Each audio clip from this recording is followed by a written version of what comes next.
How's it going? It's Lawrence from the Performance Ranch. Today we're going to talk about some mountain bike performance tips. Number one thing is pumping, meaning use the course or whatever trail you're on to generate free speed. People ask me, how do I get faster going downhill? It's not necessarily by pedaling more, it's actually by pumping more, using your whole body to take you down. We go back to Newton's third law of motion, where every action has an opposite and equal reaction. In that principle of Newton's third law, we're going to actually generate power and speed from the terrain. So I like to talk about this in transition. So when you're looking at a course overall, you kind of see this undulating pattern of a trail, especially if you're going downhill, you can see it. You can see a little rise to it, a little dip, a little rise, a little dip. So what we're trying to do is generate the force in that dip, in that transition, in that valley. That's where your power comes from. That's that downhill side. That's going to automatically generate speed to go up on the other side. So once we do that, you'll start to feel yourself accelerate through some of these technical features. And then even on turning, this is another way, when you get into a turn, into a bank turn, that same bank, that turn, has the same valley to it. So we're going to pump through that. So we're not going to really talk about the mountain bike side of it, but we're going to talk about how you can use the gym and exercises to actually make your pumping better and more powerful. We're going to first start off with talking about what the position is. Our position, no matter what, is in this half stance, right? This is this pedaling position here, where one foot is in front of the other. I like to make it pretty easy and just tell people, keep your heel in line with your toe. This is about generally where your pedals will be, and then you can get into this hinge pattern. If you don't know how to hinge yet, that's probably the number one priority. Check out our hinge video and how to hinge. That will really explain to you what we're talking about with this pattern here.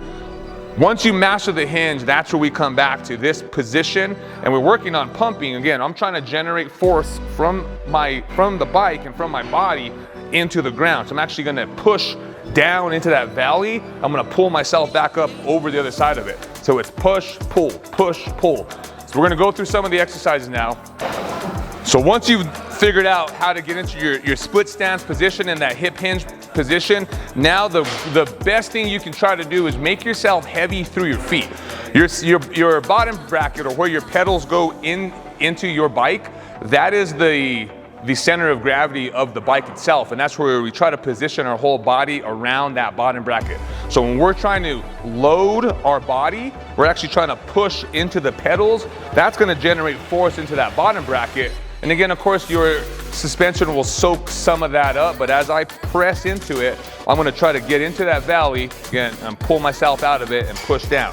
So how do we do that? Well, the first thing we're going to work on after you've mastered the hip hinge, now we're going to work on things like a deadlift from that pattern.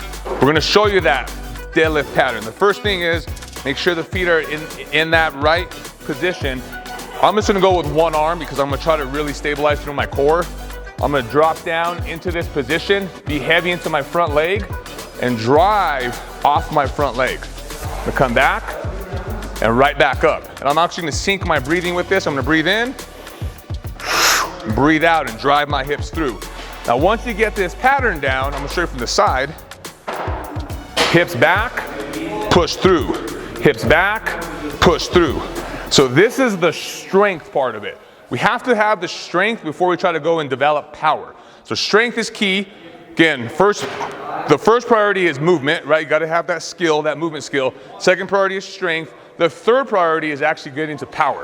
So now we've established our strength. We've already worked through this hip hinge quite often now. So we're going to now talk about how we generate power. And that could be very simple, just like going into a split stance position and adding a jump to it. So I'm going to come down, jump up, and land, okay? So as I do that, as I push myself into the ground, that's how I'm going to load the jump, right? That's how I'm going to load my bike. So I'm going to push and drive and land nice and stable here. So I'm going to push and drive. So again, I'm just working on that power and that pattern. We don't do very many, maybe 5 reps each leg, because it is fatiguing. Actually, you can kind of feel I'm already sweating here. This is a kind of intensive exercise. The heart rate does get up. So working in it in smaller doses rather than trying to do a whole bunch of them at once, then you really can work on that power. Where you want to use it in multiple reps would be outside, on the pump track itself. So the reason why we're working this hip hinge is we're thinking about your body like a spring, right? Especially those hamstrings. When you go back into this position, we're actually creating tension. We're actually gonna stretch that hamstring out. So I call it loading the spring, right? We're gonna load the spring, and then you're gonna unload the spring to help you accelerate out of it. So load and explode, right? So it's down and back. So once I get back, I feel that hinge, I feel that everything starting to engage with the hips itself, then I get able to drive up and land nice and controlled. Those patterns are very important because that's the stretch shortening cycle of our muscles.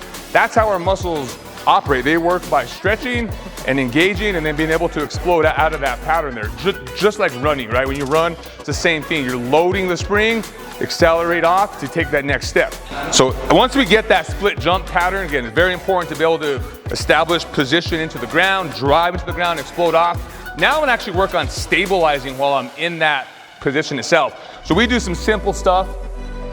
Created this little contraption here, just a handlebar with the stem on it, and I attach a stretch cord to it. So the way we're gonna do it, I'm thinking of gravity, I'm thinking of the G-forces pulling me out of that turn. So I'm gonna make a right-hand turn as the G-forces are pulling me out to the left here.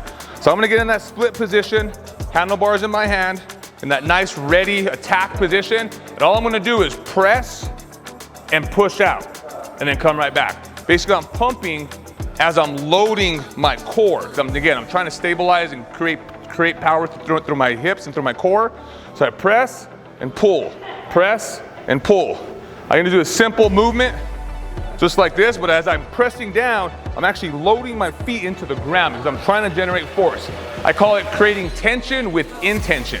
So our number one thing we're trying to do is in the bike itself, as you press into it, you're loading, and as you come out of it, you're trying to relax also. You can't be tense the whole time. So it's a happy medium between contraction, relaxation. So I'm pressing, contracting, pulling up, relaxing, in and out. And the more fluid I can get at this, the easier that pattern becomes. And again, my core is starting to work because that cord is pulling me to the outside here. You can get a little fancy with it, and now think of it as a turn. As I'm making a right-hand turn, I'm gonna press and actually lean and look to my right. Press and lean, press and lean. Okay, you do the same thing on the other side, obviously.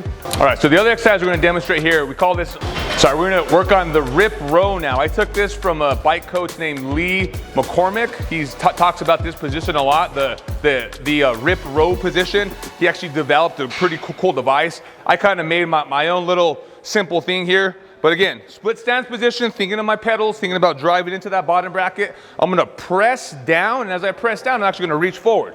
Now I'm engaging my hips and my core as I'm pressing forward, and now I'm gonna push my feet through the ground and pull up, back, and up. So again, rip row, I'm pushing, pulling. And this can either go nice and slow with control, just get the pattern. Once you figure out the pattern though, that's where we add the speed. Again, it's all about speed and power generated through the ground. So now I'm gonna actually go through it 5 reps, pretty explosive here. As I did that, I can actually feel myself get weightless off the ground. Again, that's the whole goal, right? Generate force to the ground and then explode out of it. So load the spring, unload the spring. So the main goal of this exercise, again, is to generate force to the ground. You gotta start this in phases, so you can't just go right away and start into a split squat jump. It's not gonna be very good for you because you haven't established the right criteria of what you need first. So like I said, number one thing is have the movement. You gotta make sure you can hinge. If you're hinging and you're doing this into your upper back and low back, we don't want that. We want to be able to load those hips, stretch the spring out. So once you have the pattern, then we generate some strength through it. We teach you how to get strong. You go through that deadlift pattern. Then once you have that pattern down, the deadlift pattern, then we go into stabilizing, right? That's using the cord here, pressing out, stabilizing, not letting myself get taken offline, controlling my hips. Once you generate that, now we can go into the power work. We can actually start to jump and be a little more explosive, a little more speed.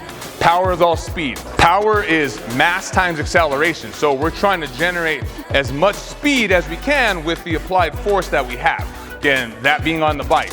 So once you can master that stuff, then we go outside. you use the BMX pump track, because that's the easiest way to be controlled and really be able to do these patterns. So at the BMX track, now we start loading the bike, loading the bottom bracket, and pulling over.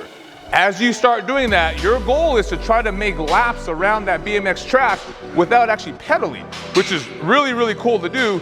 It'll be one of the hardest workouts you actually do. Once you get the skill down, you're gonna feel your heart rate get way up. I know when I do it, my heart rate's in that 90 to 95% range as far as maximum goes.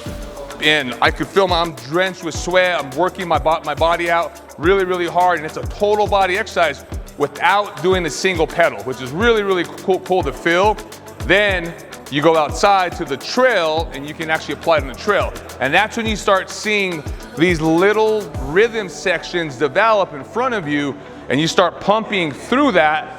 And then you work into the turns, right? You use that valley, that same thing, that transition of the turn, you get into it, you press into the turn, and you can come out of it.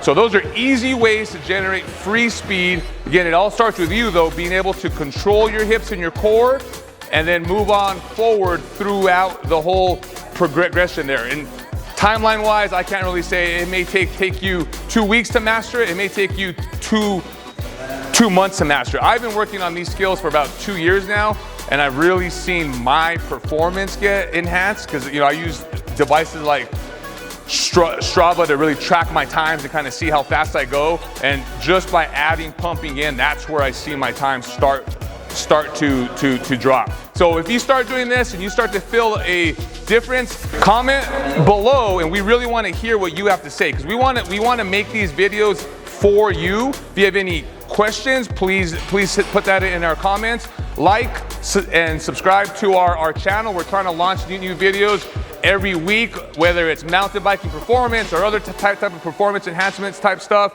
Let us know what you want to hear. We're here for you. Thank you for joining us today.